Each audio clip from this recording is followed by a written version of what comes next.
Life happens, and not always the way we expect it to. Every single day we face change, stress, and uncertainty. What if you could learn to thrive no matter what life throws your way? Resilience expert Adam Markell and his inspiring guests explore breakthrough strategies to fully embrace change and build the resilience required to become change-proof.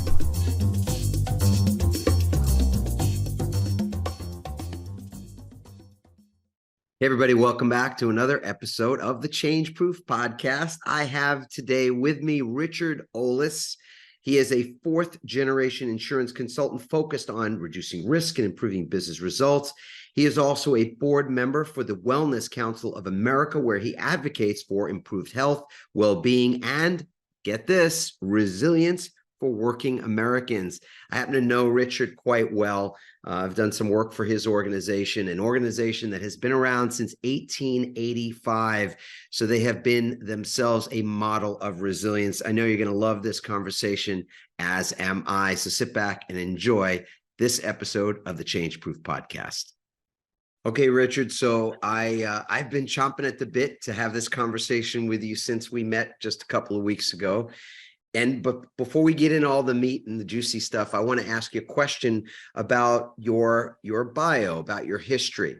I've just, shared with our audience a bit about your background and all that kind of thing. But what's one thing that is not in your, let's call it your standard introduction or bio, that you would like for people to know about you?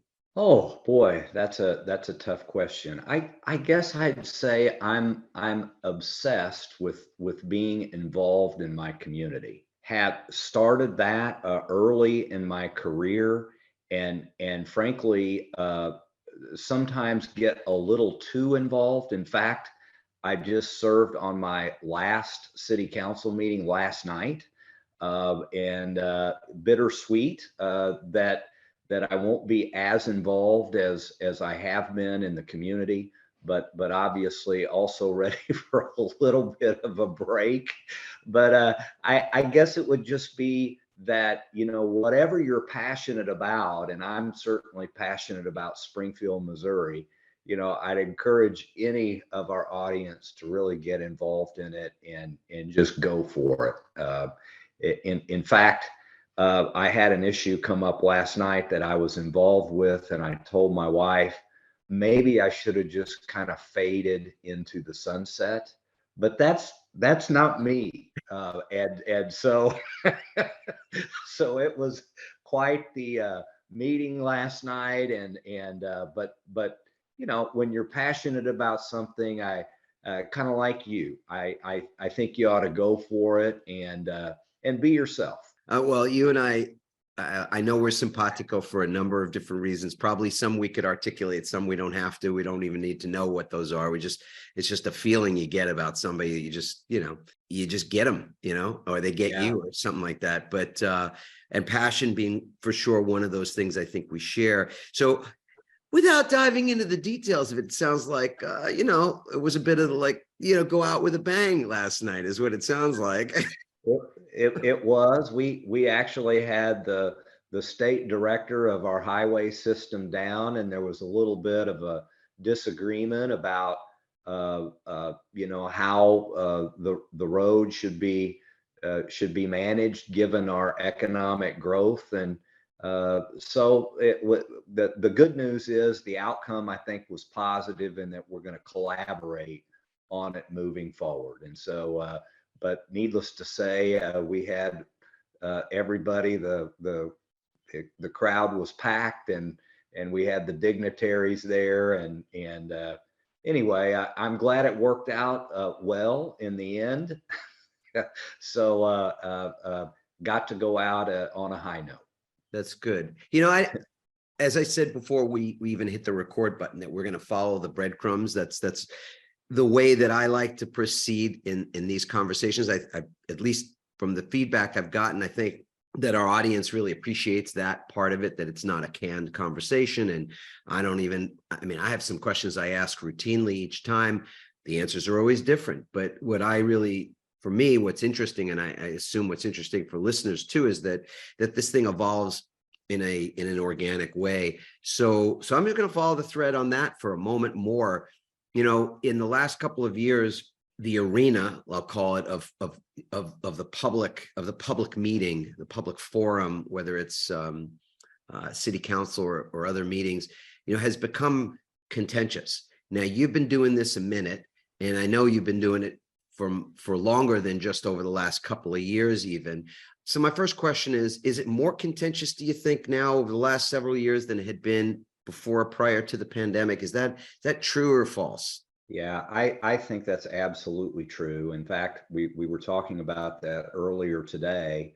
And I don't know that I have the answer or can put my finger on the exact reason, but certainly both during the pandemic and, as you can imagine, as a public body, we had to implement decisions about things that people frankly had a lot of different opinions on, whether it be masking, whether it be stay at home orders, right? All of those things we were dealing with the pandemic.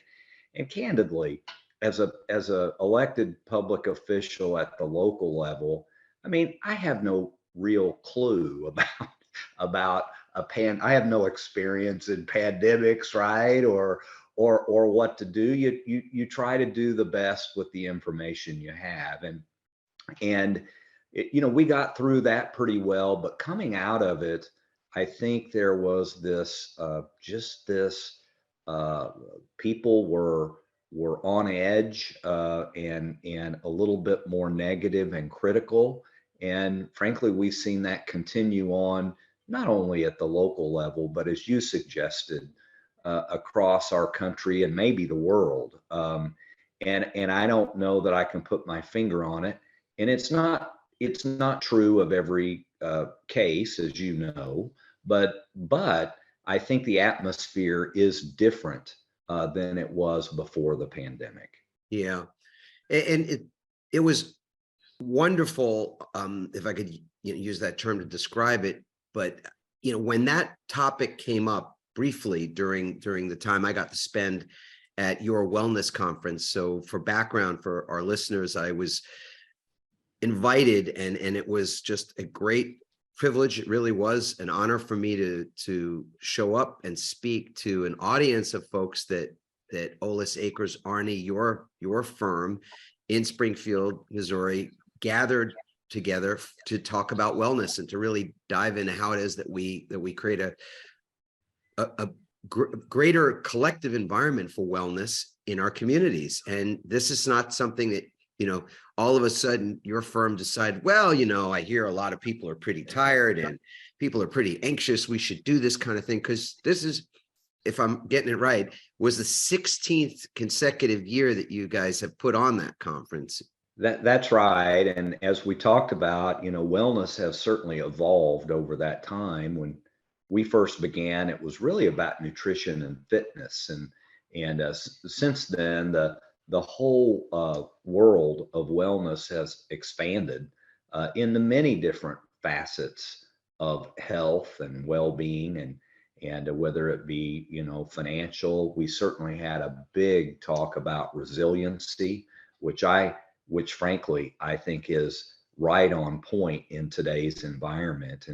And so one thing I think we've all learned is all of those things kind of fit together.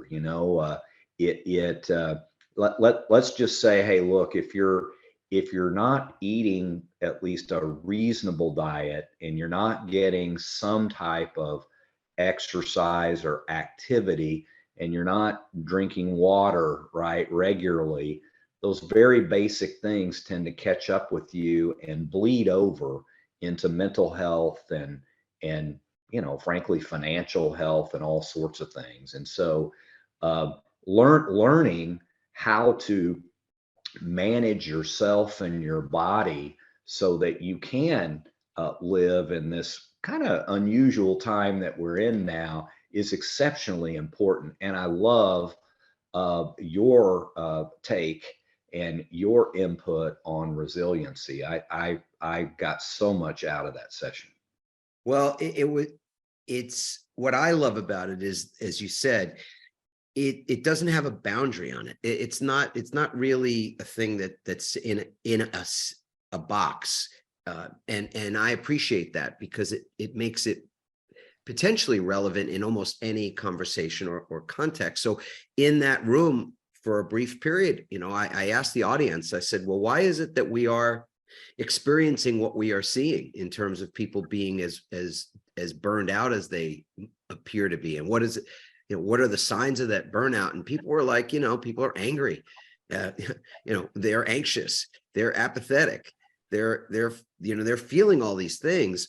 And I think that is, if we were going to point to anything that has changed, or anything that would be, let's say, the point of inflection for the kinds of things that you were discussing earlier that have gone on in some of those public forums, I think it's not that anybody has changed. We haven't, as a species, as a community, we haven't really changed all that much. I don't think. I think we're depleted. I think it's what you said, that people are showing up in these moments where we are in need of patience, where more listening is required, and more empathy and compassion may be what is most important in that moment, would meet the moment best. And yet when we're half empty, when our tank is half empty, or it's lower than half, we're not able to utilize those best aspects of ourselves, the parts we know, the things we know better about. And I think that's where the conversation was really intriguing to me, when I could feel people's energy leaning into that, and heads nodding, and just understanding that's not ideological. That's just how we are, as mentally, emotionally, physically, spiritually, even as human beings. We have to be in a charged state. And I don't mean emotionally charged, but I mean, that our energy it can meet the challenges of the moment. And I think everybody got that. So yeah, is it good to be thinking about your diet and your sleep, and of course all those things, but sort of the broader picture that I think we were able to, and conversation we were able to have that day, was really about how it is that we think of resiliency as less about gutting it out, gritting it out, grinding it out, and more about how we make the time intentionally, so to create moments of recovery, pockets of recovery, the kind of things that wouldn't be any different than plugging your phone in when you see that the battery is low. But so often it is that we are sort of not programmed to do that. So it's not habitual for a lot of folks, and also that there's sort of a maybe even a sense that that grinding is really actually a positive thing. It just so it's so that just philosophically speaking, we may even be looking at looking through the telescope from the wrong side at times. Yeah. And I thought it was cool too, because you brought together a lot of your own clients as well as other people from the community, as a way to bring about more awareness in this area. Yeah, So, we obviously, as you said, very strongly believe that in a company, in a community, in a family, right? If we're all resilient and in better health and a better being, in a better state, we're all going to work together more effectively. We're going to serve our clients more effectively. We're going to serve our family members more effectively. All of those things. And I think your point is really just so relevant. And that is, if you're depleted and you're tired and you're irritable, you're just not going to be up to providing the best that you can. No matter who you are or how great you are, it's just not there. And I know you and I, one of the things we immediately connected on, I remember when we went out to dinner, was sleep. And if you're gosh, if you're not well rested and you don't get that recovery, and you're, boy, it can, I'll tell a quick story, and I know many parents have gone through this, but our second daughter, Sabrina, had colic for 6 months, and my wife and I, just struggled for 6 months to try to find a solution, right, for our little infant to sleep. And over a period of months, I I I became very irritable and very challenged mentally by the lack of sleep. And I really empathize with parents, or anyone, frankly, going through periods of time in their life where they're not well rested, and they can't get the rest that they need and deserve. And boy, I experienced firsthand how debilitating that can be. And I mean, you're an entrepreneur. I want to talk about the firm and the firm's history.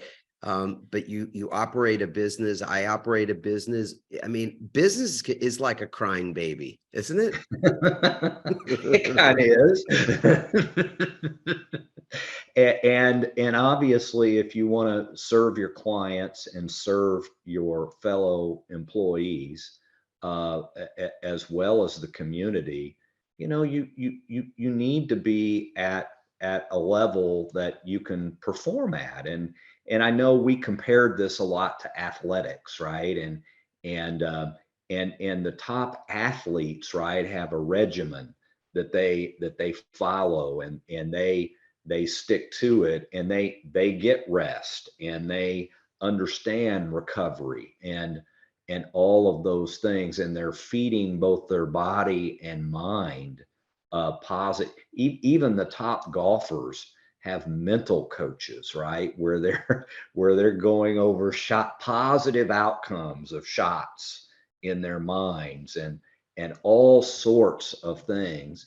And obviously, we're not going to live our lives like a top 10 golfer, probably, but we can take, I believe, some of those practices and learn from what they're doing, so we can live our best life. And I think that's so important. And I'm really pleased that we had the opportunity to be with you, so we could expand that even further, because that resiliency piece is so important. Yeah, I'm so glad you brought that up, because for a couple of weeks I've been noodling on this thing.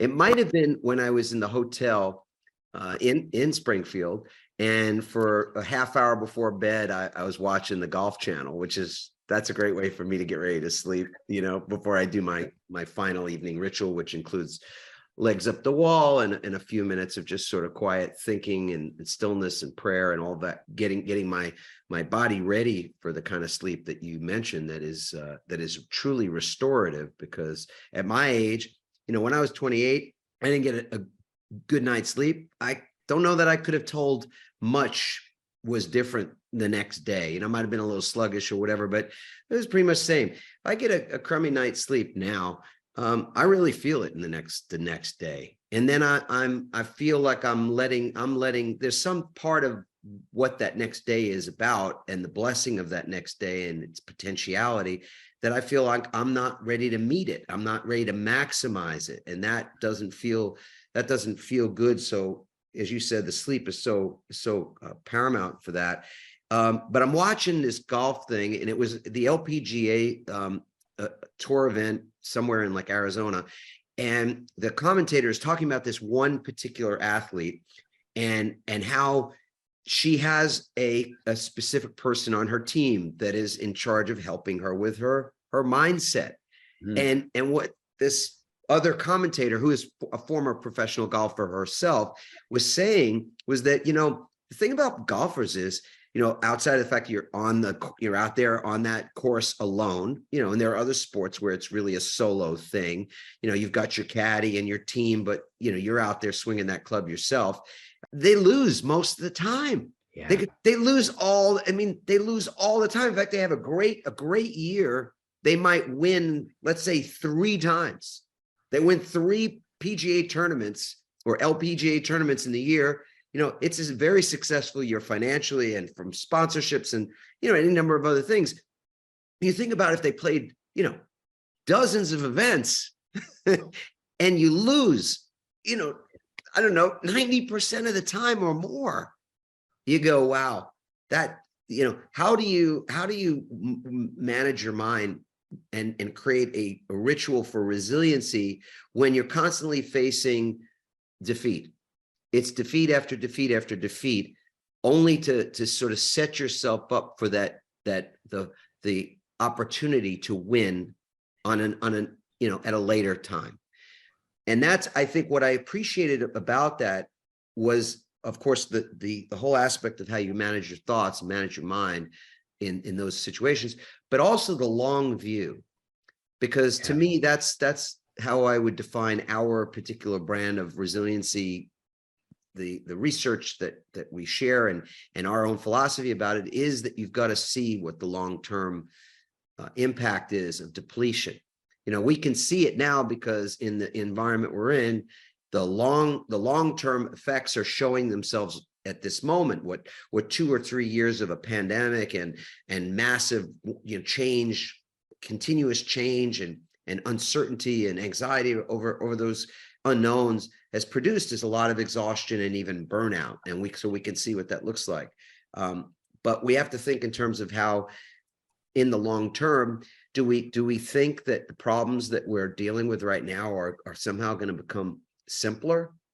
And I don't know. I'm a pretty pragmatic and I would say, a person that leans into what's, what is right versus what's wrong first.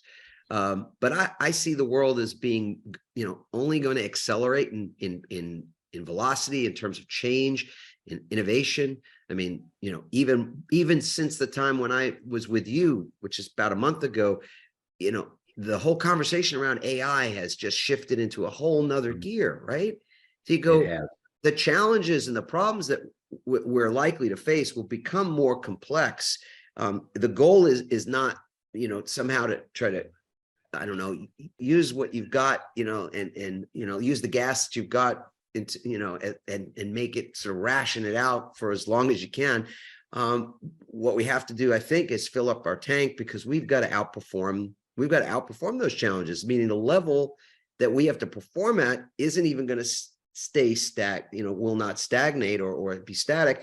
That's a dynamic thing. It's going to require, like in your business right now, you're in the insurance business and in the business advisory space. And this is an organization that to the tune of another book, another book title of mine, Pivot. This is a business that I would imagine had to pivot many times since its founding in 1885.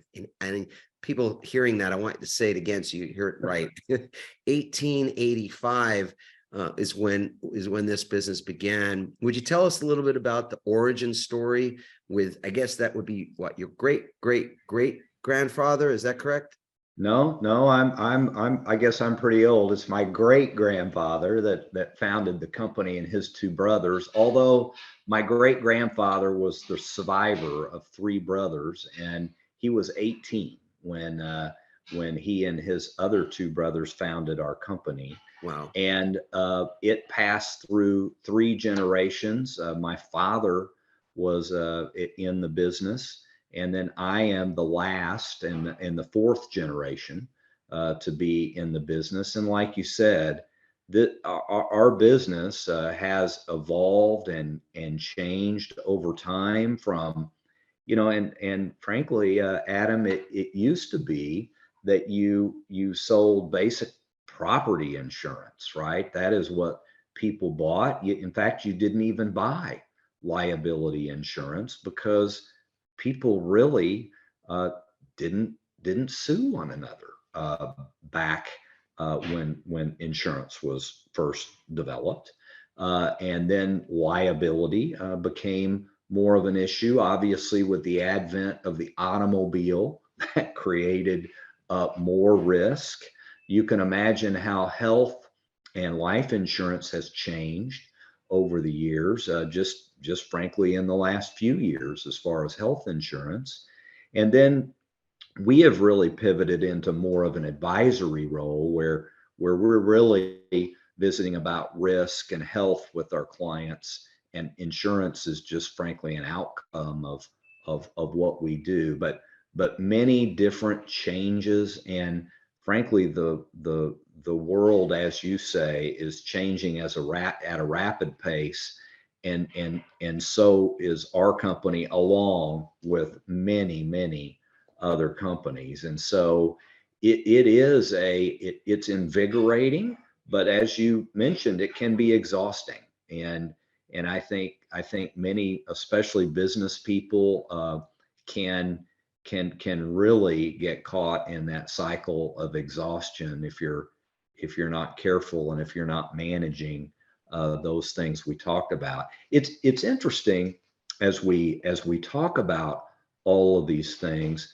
how though some of the very basics of what yours and my grandmother may have taught us back when we were younger about just basic things about health and life. And if you'll kind of remember those things about, eating effectively, and getting sleep, and taking care of yourself, and supporting family members, and all those things, how much those things can help all of us. And frankly, I think in some cases we've kind of wandered away from those very basic things that could really be beneficial for most of us. Yeah, I mean, on some level, it is a back to basics thing. And also, I think when we moved into the age we're in, where technology is driving so much of our daily interactions anyway, I think we lose a bit of the rhythm of life that was simpler in the day that you're talking about.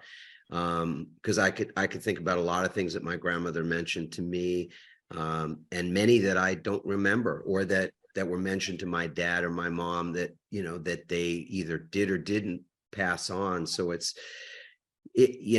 we have lost, I think, track of some of the basic stuff, like in football terms, blocking and tackling, things that you just Right. can't if you forget them and you don't do them, then you realize later on why they're so important. I want to go back to the meeting last night for a second. I meant to ask you this. I want to come back to this. Is there a word of wisdom for somebody that might sit in that seat at some point? Because you were a part of that city council. I don't know how many years did you serve? 6 years. 6 years. That's a good bit of time, and both before and during the pandemic.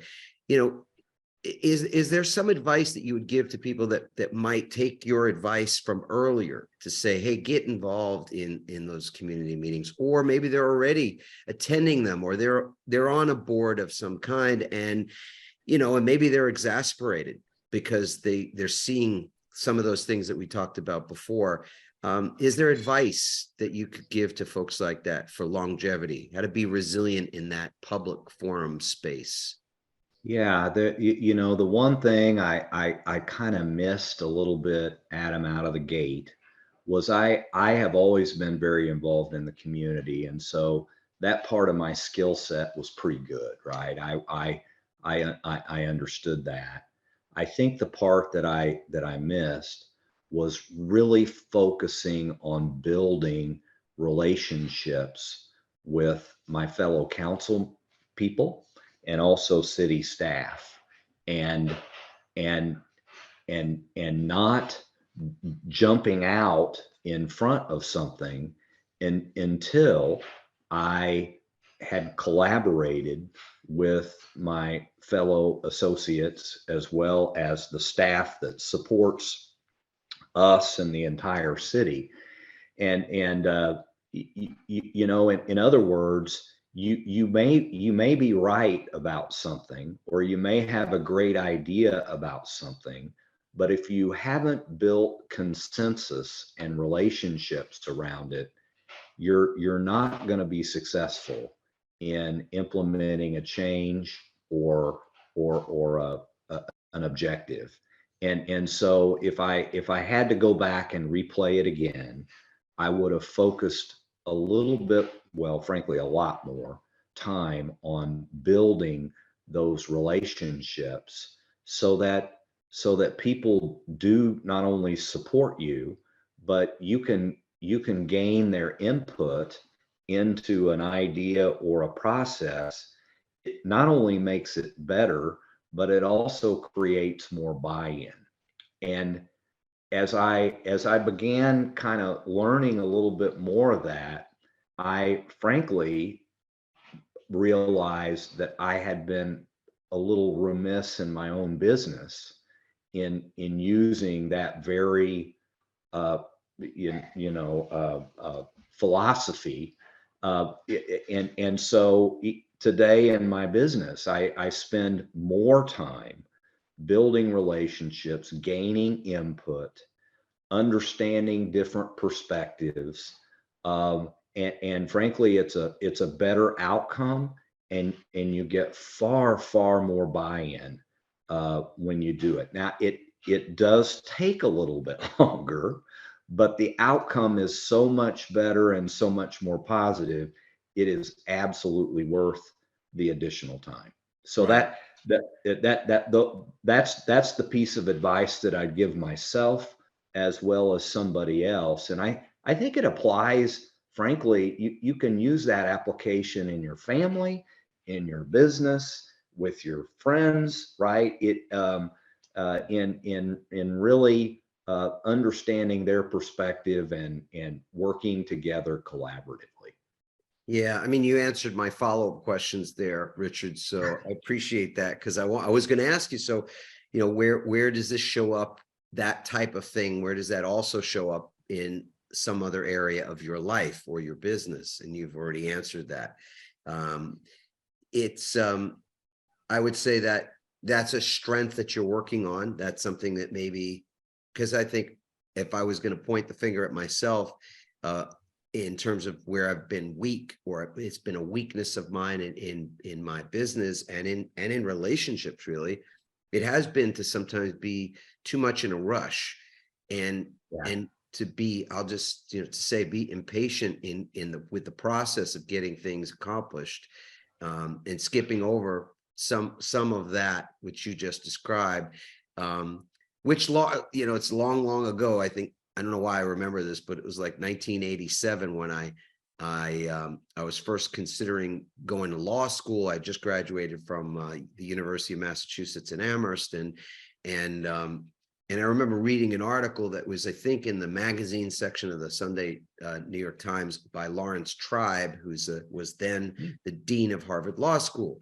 And as I was considering being a lawyer, I'm reading this article, and he's talking about lawyers as the wheel greasers of commerce and in society, as these people that grease the wheel, kind of thing. And I didn't love that. I just remember being like, somehow that didn't seem that romantic to me. I mean, I ended up going to law school, so I guess it didn't really dissuade me. But now I understand better what he was getting at there. And that lubrication, if you will, is vital, because Oh, otherwise things they're just abrasive. They are harder, right? they are. And let's face it, if you start with a relationship of trust and appreciation, uh, things are a lot easier, aren't they? When you when you start where you've already drawn a line in the sand and been combative and threatening, it's hard to recover from. And so much of this, looking back and looking at my past mistakes, can be vastly improved with just positive relationships and positive collaboration. And we won't get into too much political stuff, but if you look at our political spectrum today, that really is frankly tough to recover from getting started off on a path like that. Indeed. I mean, I'm not a fan of any time in history that you would study that I had looked at politics, for example. I don't think there's ever a time that's like the golden age of politics. Like when you go back to Julius Caesar, you're never going to find a time when you went, oh, really? They had it. They knew what they were doing then. That was just, wow. How, how civil, how organized, how, flawlessly they communicated with one another. We're not going to do that. But I will say that over time, what seems to be happening or has happened is that lubrication, if you will, has just gotten thinner and thinner and thinner. Yeah. And now, whereas that was a part of how things got done. And again, I think this is what Lawrence Tribe was getting at. So I'm glad this came up, because somehow or another, this is really proving, for me anyway, to be on point. The idea that you have to keep the wheels greased, that there's a job there, there's an important function there of making sure there's that lubrication, social lubrication, whatever you call it, that's how things continue to move. They continue to evolve and move forward, and I would dare say even improve, even if the improvement isn't as fast as people would like, or it's not as far reaching as might even be equitable. But there's still this discernible improvement when you look at it from the future and looking back at it. But without that, when that lubrication is eroded, when the discourse and maybe that lubrication is just civility, and it's a funny word, but in a world where people just sort of speak their minds and can say almost anything and call it, and I'm a lawyer, so I'll say it and call it, say it's okay. I'm safe here because it's First Amendment. I call my First Amendment right to say whatever I, darn want. It's just that it erodes that thing where people just sort of would go, well, no, we're going to be civil to one another, because the bigger picture is that's how we can continue to speak or collaborate, to use your word. Whereas what you described earlier, where you don't do that, is that the collaboration starts to stop or seize up, right? It does, and we were talking about energy earlier, right? And think about the energy that it takes when you're combative with someone, either or, as you say, being civil and collaborative. The energy that you have to expend, and the either positive or negative thoughts and actions that are coming out. And I think it's a human type of scenario, right? It's not blaming one side or another, whatever debate is going on. It's just a natural human tendency to either expend positive energy in collaboration or negative energy in bickering and fighting. And so and we've all heard it, but surrounding yourself with people who do like to collaborate and are willing to challenge one another, right? And provide different ideas, but work together to a common solution. And so it's kind of interesting how our conversation has evolved here, but I think it all fits together, right, into this subject of resiliency and wellness and well-being, et cetera, that we're, I think, all searching for, especially today. Yes. I mean, I couldn't agree more. I mean, you go, well, what is, innovation? If you think about innovation, we think about how it is that new things, new solutions are created to existing challenges. That happens in many ways because people don't accept the status quo, right? I mean, it's just an obvious way that new things evolve is out of a problem that needs a solution. So somebody goes, yeah, the status quo isn't going to work here, even though we might have a bias towards status quo, honestly, for safety reasons and all that kind of stuff. But somebody's got to be the one, or not a person, but teams of people that go, yeah, we're gonna try to do something differently here. We're going to look at this, explore this, etc. And that in and of itself is a disruptive process.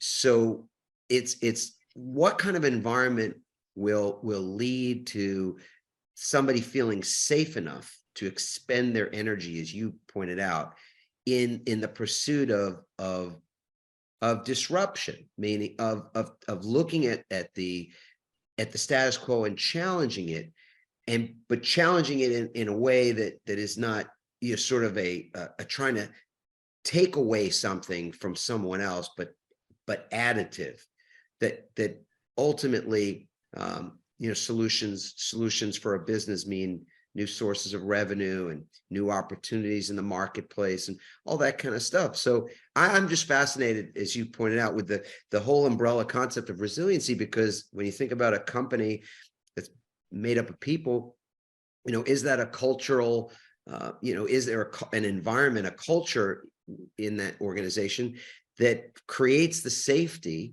sometimes used today, they call it psychological safety, but creates that safe place where people can have vigorous debates about things for the purposes of disturbing the status quo so we can continue to innovate, but where there is civility, where we're not ignoring that I'm still collaborating with another human being, another divine being, another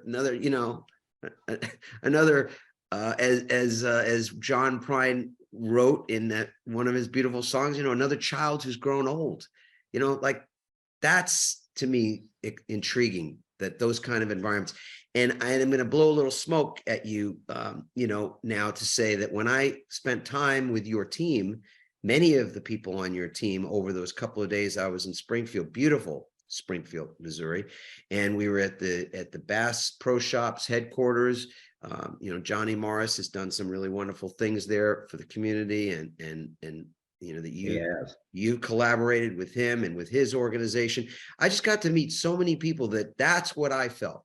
I felt that these were people that were so open to the conversation and the collaboration, and just that the care for the person that's what I felt. I felt cared for, and I felt that everybody in that space was also similarly being cared for. And that didn't happen by accident. That's a by design thing. And that's a credit to the culture at your company, at Ollis. So. Well, thank you. And we work hard at it. And I tell you, it wasn't always that way, meaning that we've learned a lot along the way. I've learned a lot along the way, and still learning every single day. But it kind of gets back to where we talked originally, Adam, and that is, if you'll focus on relationships and collaboration and understanding the other's point of view first, then what comes out of that is this much better and stronger team environment and caring philosophy. And I really believe, again, going back to the lessons I learned on my little city council stint, and that is that's a piece I missed a little bit initially. I frankly got a little headstrong because of my experience in the community and experience in business, and thought, boy, I'll just come in here and change things. But the bottom line is that I miss that really, really important piece. And it's one of the most important pieces, I think, to building an organization, building a strong family, etc. Yeah. Richard, I just so enjoyed your company again, and thank you very much for being on the Change Proof podcast today. There'll be more information in the show notes. This is an announcement to my listeners out there and those in a community that may be even consuming this on YouTube, for example. There'll be show notes that you can find out more about the advisory services that Ollis Acres Arnie is, I think, at the forefront of, let's say, as well as the blocking and tackling, the stuff that, you know, everyday businesses and people require in the form of insurance. You guys are all throughout Missouri, right? And maybe We are. We're all throughout Missouri. We're based predominantly out of Southwest Missouri, but we travel the state and actually the 4-state region and continue to grow and expand and looking forward to the future. But it's always a pleasure to visit with you, Adam. I hope you're enjoying your eye bag. Is that something that you've used some, I hope? So Richard, actually, I think it was this may have been someone else's. I'm not sure. I don't recall if it was yours or it was your honey's that I ended up getting, but there's a beautiful weighted I don't know what's inside of it. It's like, maybe it's these little beads or something, but it sits over your eyes at night when you go to sleep. But I use it for other things too. I actually use that eye bag when I do my legs up the wall in the middle of the afternoon. I love that. Yeah. It smells good. It's got the right weight, you know. It was an ideal gift for me, and I so appreciate Awesome. you did that. I thought you might enjoy that. Well, I certainly hope that we'll get together again soon.